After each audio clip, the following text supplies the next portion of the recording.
साथियों, स्वागत है आपका हमारे YouTube channel fact GK and fact पर। आज हम डिस्कस करने वाले हैं रेलवे ग्रुप डी के प्रीवियस ईयर के जितने भी इम्पोर्टेंट एमसीक्यूज हैं उनके बारे में। अगर आप इस चैनल पर नए हैं, चैनल को सब्सक्राइब करना बिल्कुल भी ना भूलें। मैं जितने भी ये 30 इम्पोर्टेंट एमसीक्यूज लेकर आए हूँ, मैंने part 2, part first and part second जो है वो अपलोड कर दिया है। जितने भी क्वेश्चन हैं वो सारे प्रीवियस ईयर पैटर्न पर आधारित हैं। Previous year exams railway, group D, NTPC, JE में आ चुके हैं। तो जितने भी इम्पोर्टेंट क्वेश्चंस हैं वो आज की वीडियो में हम डिस्कस करने वाले हैं। अगर आपको इन क्वेश्चंस का आंसर पता है तो कमेंट बॉक्स में ज़रूर बताइएगा और बताइएगा 30 में से आपके कितना स्कोर रहा। ऐसे ही हम साइंस के 10 वीडियो में आपका जो है साइंस कवर कर देंगे और फुल चांसेस हैं 90 एंड 99% चांसेस यही हैं कि क्वेश्चन जो है साइंस के वो यहीं से आपके कन्फर्मली आने वाले हैं। तो वीडियो को बिल्कुल भी स्किप मत कीजिएगा, लास्ट तक ज़रूर देखिएगा। और जितने भी मैं part first, part second, part third, fourth, fifth जितने भी मैं लेकर आऊँगी उनको आप देखना बिल्कुल भी मत भूलिएगा। वीडियो ज़्यादा लंबी हमारी नहीं होती है, वीडियो बहुत छोटी रहती है जिसमें हम कम समय में ज़्यादा जो है वो क्वेश्चंस डिस्कस करते हैं। तो जितने भी स्टूडेंट्स हैं नए हैं, चैनल को सब्सक्राइब करें, वीडियो पसंद आता है लाइक शेयर ज़रूर करें और अपना एक भरोसा, एक प्यार, विश्वास हमारे ऊपर बना के ज़रूर देखें। और आप एग्ज़ाम में देखेंगे या प्रीवियस ईयर पेपर उठा के देख लीजिए, उसमें यही क्वेश्चंस जो हैं वो आए हैं। बस एक बार विश्वास ज़रूर बनाएं और जितने भी क्वेश्चंस जो कराए जा रहे हैं ना उनको ज़रूर करें। तो चलते हैं, आज का वीडियो स्टार्ट करते हैं। कार्य का सूत्र क्या है? कार्य का सूत्र है W equal F into D into cos theta. ठीक है, क्या है? फोर्स इंटू डिस्प्लेसमेंट, ठीक है, इंटू कॉस थीटा, यानी कि कोई भी एंगल आपको दे रखा होगा वो। तो कार्य का हमारा ये सूत्र होता है। ठीक है, जब बल और विस्थापन में कोण 90 डिग्री हो तो किया गया कार्य क्या होगा? जब बल और विस्थापन में कोण 90 डिग्री हो तो किया गया कार्य जो है वो शून्य होगा। क्या होगा? शून्य। ठीक है, नेक्स्ट क्वेश्चन, यदि बल शून्य हो तो कार्य कितना होगा? यदि बल जो शून्य है तो कार्य जो है वो भी शून्य ही होगा। 20 न्यूटन बल से 2 मीटर दूरी पर 60 डिग्री कोण पर खींचने पर किया गया कार्य कितना होगा? क्या बोला इसने कि 20 न्यूटन बल से 2 मीटर दूरी पर 60 डिग्री कोण पर खींचने पर किया गया कार्य। हमारा कार्य का फॉर्मूला यहाँ दे रखा है W F into D cos theta. ठीक है, ये हमारा दे रखा है। तो F कितना दे रखा है? हमारा 20 दे रखा है। एफ कितना दे रखा है? हमारा 20 दे रखा है। डी कितना दे रखा है? हमारा 2 दे रखा है। कोण कितना दे रखा है? Cos theta. कॉस थीटा कितना दे रखा है? हमारा कॉस 60। अच्छा, कॉस 60 की वैल्यू जो है वो हम यहाँ पे लिख देंगे, तो यहाँ पे आंसर हमारा आ जाएगा। कॉस 60 की जो वैल्यू होती है वो 1/2 होती है। कितनी होती है? 1/2। तो यहाँ पे कितना हो जाएगा? 2 2 4, 40 हो जाएगा। मल्टीप्लाई 1/2 लिख देंगे तो 20 जूल जो हमारा ये आंसर आ जाएगा। आई होप आपको ये क्वेश्चन समझ में आया होगा। फॉर्मूला ज़रूर करने हैं क्योंकि न्यूमेरिकल्स जो हैं ग्रुप डी में ज़रूर पूछे जाते हैं। एक 12 केजी द्रव्यमान को 1.5 मीटर ऊंचाई तक उठाया गया। जी जो है, जी का मान 10 दे रखा है, 10 मीटर पर सेकंड स्क्वायर दे रखा है। तो किया गया कार्य क्या होगा? फॉर्मूला होता है इसका कार्य का, जब हमारे ये दे रखे हो, द्रव्यमान दे रखा हो, द्रव्यमान को हम एम से रिप्रेजेंट करते हैं। द्रव्यमान को किससे करते हैं? एम से करते हैं। ऊंचाई को एच से करते हैं। और ये क्या होता है? हमारा गुरुत्वाकर्षण हमारा जी होता है। फॉर्मूला होता है हमारा, जब ये 3 चीज़ दे रखी हो तो फॉर्मूला हम क्या होगा? mgh 12 into 1.5 into 10। तो इसका मल्टीप्लाई करेंगे तो 180 जूल हमारा आंसर आ जाएगा। आई होप आपको ये क्वेश्चन समझ में आया होगा। अगर क्वेश्चन समझ में नहीं आता तो आंसर कमेंट बॉक्स में ज़रूर करें। हम एक जो डाउट सेशन है, अगर आपको कोई डाउट है तो आप हमारे टेलीग्राम लिंक से जुड़ सकते हैं या हमारे इंस्टाग्राम पे से जुड़ सकते हैं। तो वहाँ पर हम जो जितने भी आपके क्वेश्चंस का डाउट है वहाँ से हम डिस्कस कर लेंगे। ठीक है, जब बल विस्थापन के विपरीत कार्य करता है तो कार्य कैसा होता है? जब बल विस्थापन के विपरीत कार्य करता है यानी कि अपोजिट डायरेक्शन में कार्य करता है बल, तो किया गया कार्य क्या होगा? नेगेटिव होगा। क्या होगा? नेगेटिव होगा, यानी कि ऋणात्मक होगा। ठीक है, नेक्स्ट क्वेश्चन, गुरुत्वाकर्षण के विरुद्ध कार्य करने पर वस्तु कौन सी ऊर्जा प्राप्त करती है?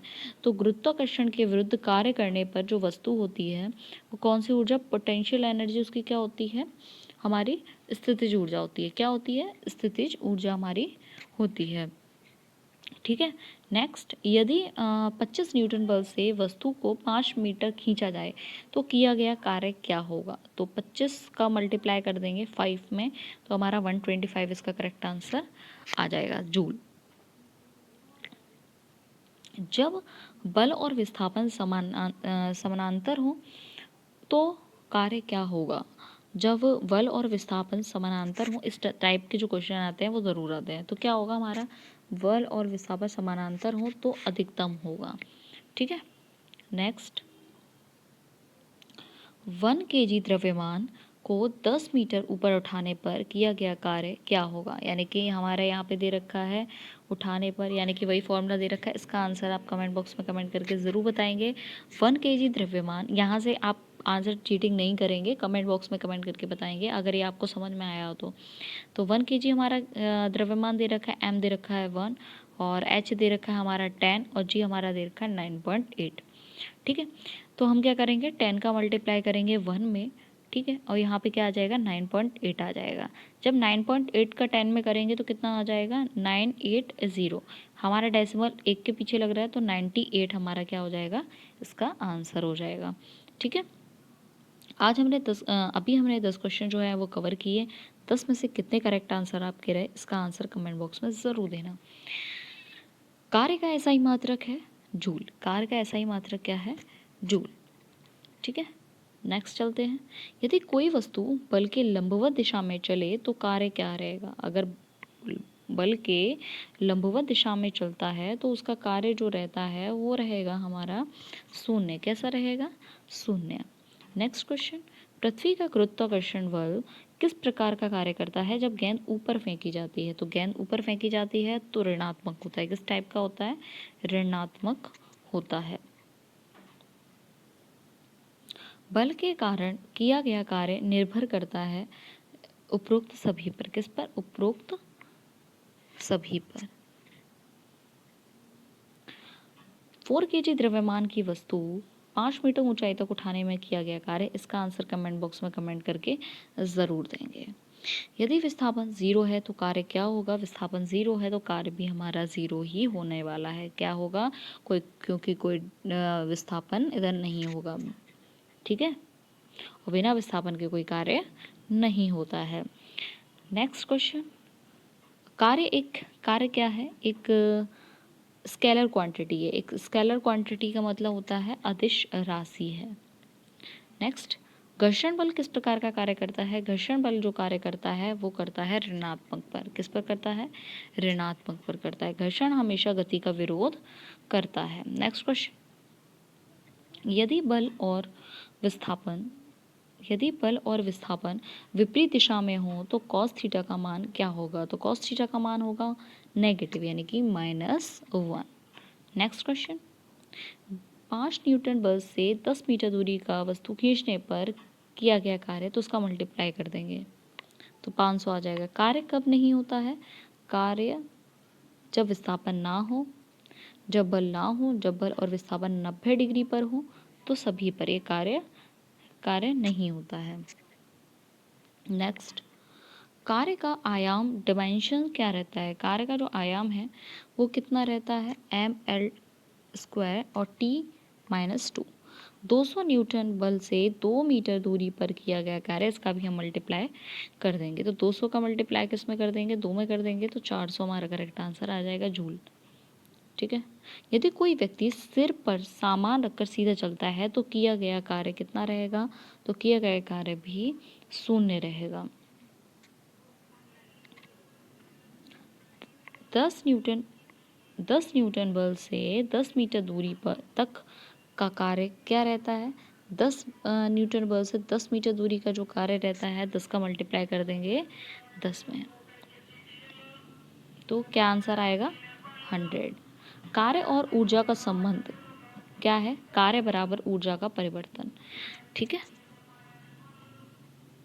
एसआई प्रणाली में जूल कब कहलाता है? एसआई प्रणाली में जो जूल होता है 1 न्यूटन बल द्वारा 1 मीटर विस्थापन कराने पर, कितना पर?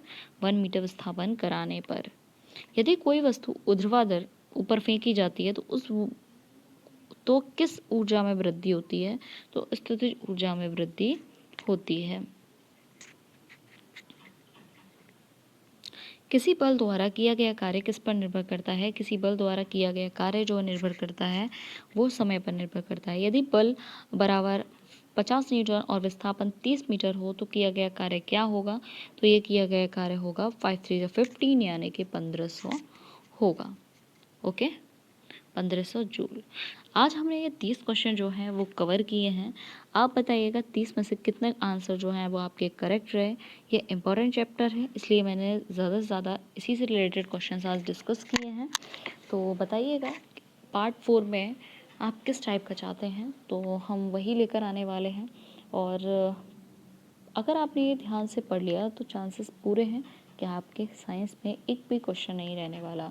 और हमारे चैनल पर डेली करंट अफेयर्स के वीडियोस भी अपलोड होते हैं, तो जीके का पोर्शन आपका यहीं से कंप्लीट होने वाला है। तो एक बार विश्वास प्यार अपना बना के ज़रूर देखें। चैनल पर नए हैं, चैनल को सब्सक्राइब करना बिल्कुल भी ना भूलें। तब तक के लिए अपना ध्यान रखें और अच्छे से पढ़ाई करते रहें। जय हिंद, जय भारत।